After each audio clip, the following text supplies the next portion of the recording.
الحمدللہ والصلاة والسلام علی رسول اللہ۔ میرے محترم بھائیوں اور بہنوں، بنیر کے علاقے میں جو خوفناک سیلاب آیا، اس نے انسانیت کو ہلا کر رکھ دیا ہے۔ کئی گھر ملبے کا ڈھیر بن گئے، کھیتیاں تباہ ہو گئی اور خاندان اجڑ گئے۔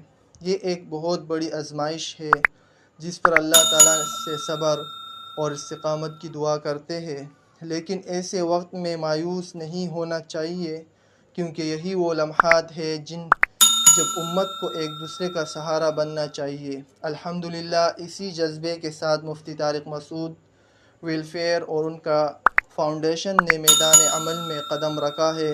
ان کے کارکنان دن رات سیلاب متاثرین کے ساتھ کھڑے ہیں۔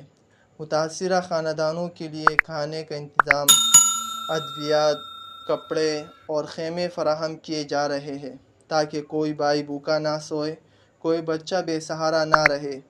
یہی اسلام کا اصل پیغام ہے۔ رسول اللہ صلی اللہ علیہ وسلم نے فرمایا، خیر الناس انفعهم للناس، یعنی سب سے بہترین انسان وہ ہے جو دوسروں کے لیے سب سے زیادہ نفع بند ہو۔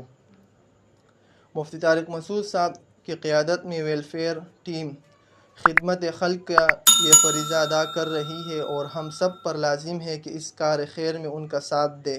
یاد رکھیں کہ آج اگر ہم نے اپنے بھائیوں کا سہارا نہ بنا تو کل کو یہ مصیبت ہمارے دروازے پر بھی آ سکتی ہے۔ آئیے اپنے مال، وقت اور دعا کے ساتھ سیلاب متاثرین کی مدد کریں۔ یہ صرف صدقہ و خیرات نہیں بلکہ عین ایمان کی علامت ہے۔ اللہ تعالی ہم سب کو خدمت خلق کی توفیق دے اور بنیر کے متاثرین کے حالات آسان فرمائے۔ ٹہلتے ہوئے نظر آئیں گے، جو زندہ بچ گئے ہیں تو وہ تھے جو باہر گئے ہوئے تھے۔ تو بہت بڑی تباہی ہے۔ اللہ تعالی ہم سب کو پناہ میں رکھے اور جن لوگوں کی شہادتیں ہوئیں اللہ ان کی مغفرت کرے۔